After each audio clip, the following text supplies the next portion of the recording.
92 FM, Troubled Times Radio, John Autonomy here with you. We got Napalm Death on the turntable, an intense band.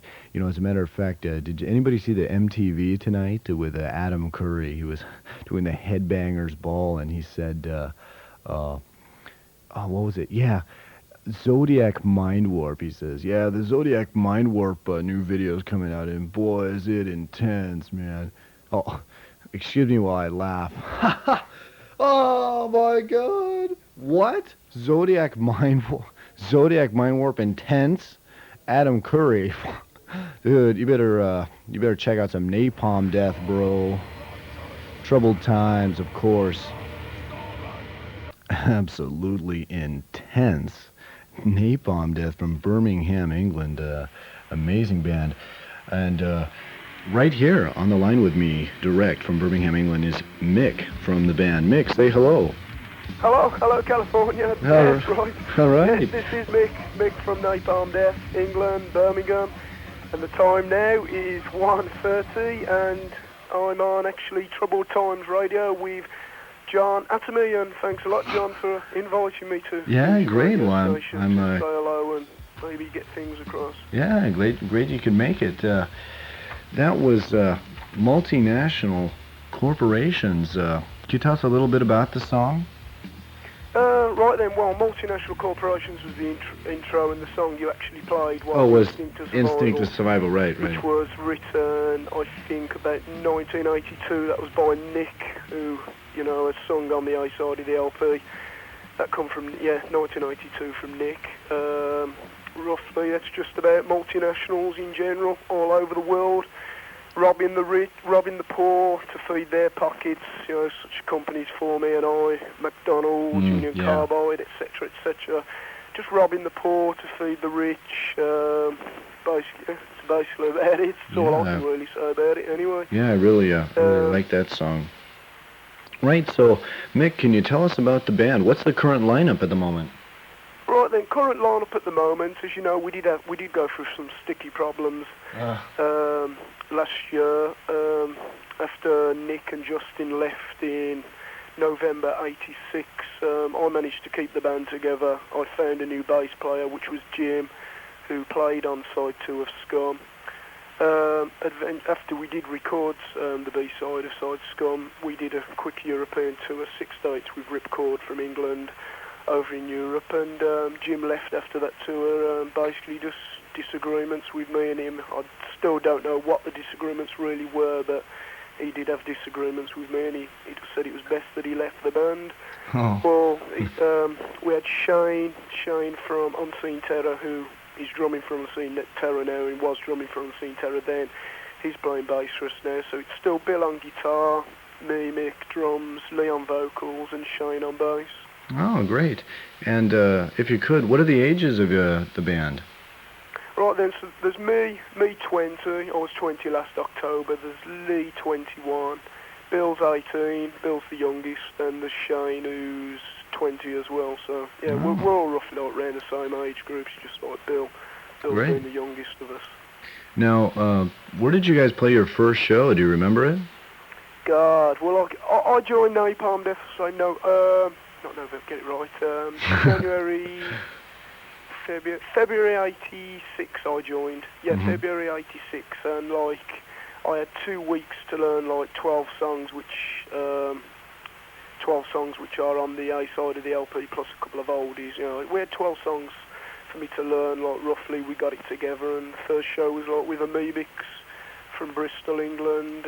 It went down well, like, you know, it was my first show ever. Like I'd played live before on stage with a couple of old bands that I drummed for, like, but no, basically it went well. You know, it was a good crowd, good turnout, and they enjoyed it, like, because like the old Napalm Death style, as I say, it was a lot slower that they was playing. It was more influenced by Crass and the Apostles, Subhuman style stuff, and they wanted to play a lot faster, and you know, I eventually wiggled my way into the band, and from on there it just slowly got faster and faster. Right.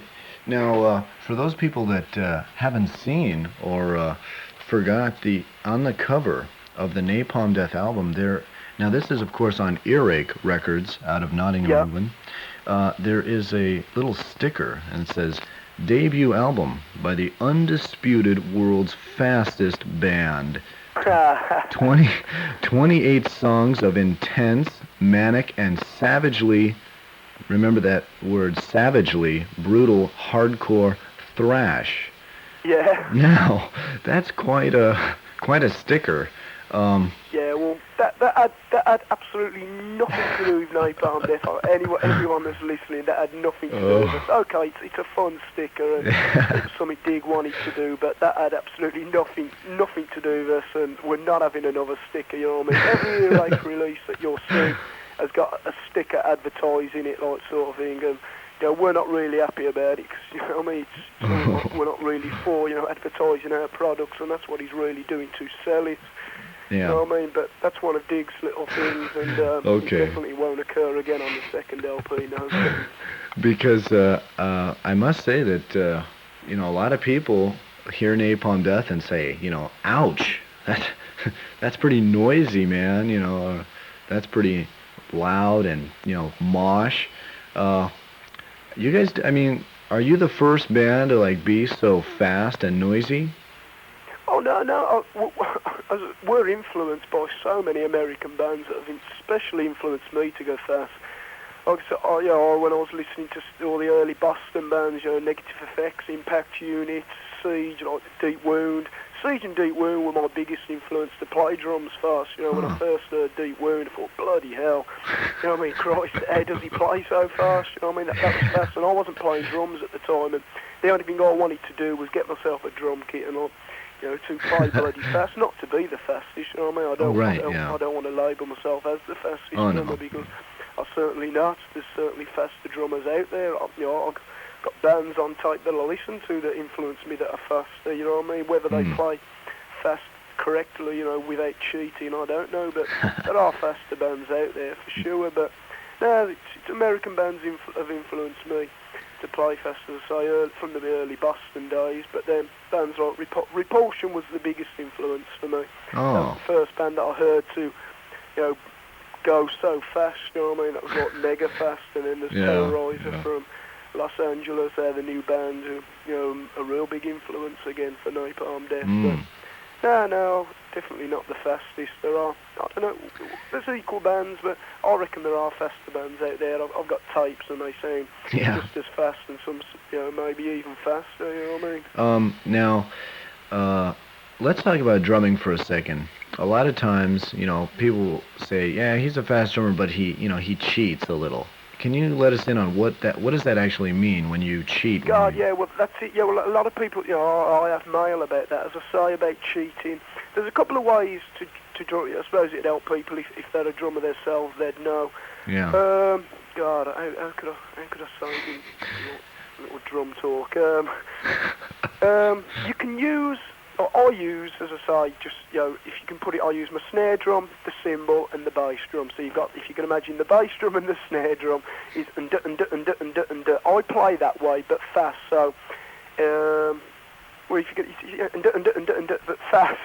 Yeah. That sounds bloody balmy.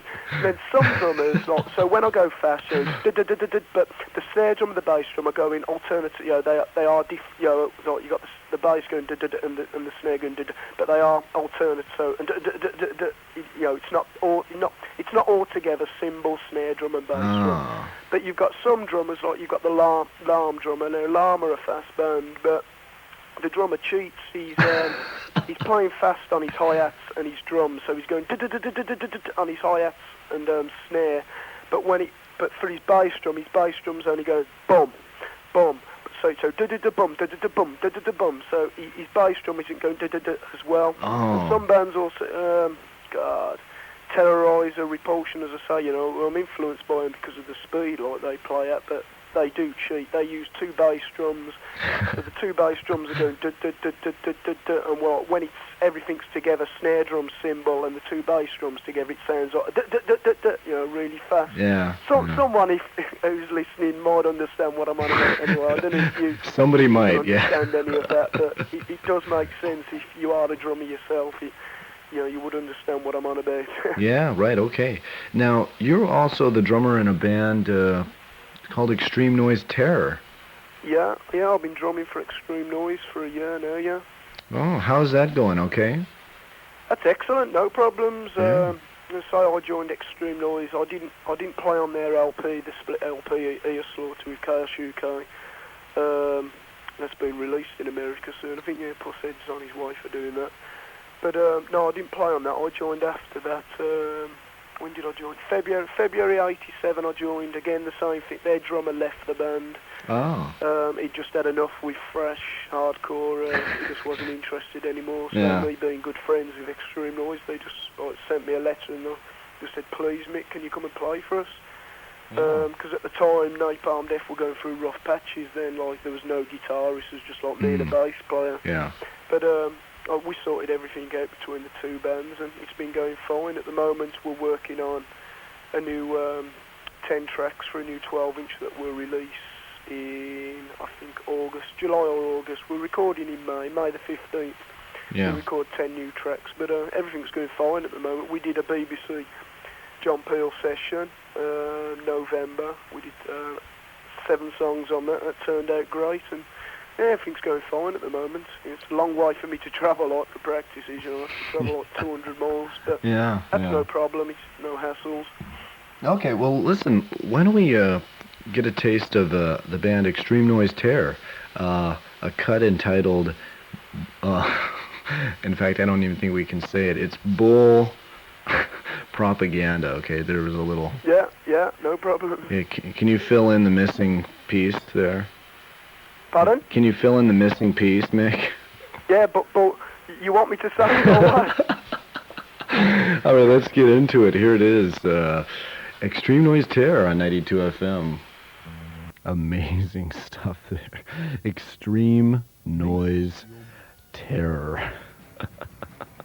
Mick, how did that sound? Pretty good, huh? Yeah, great, no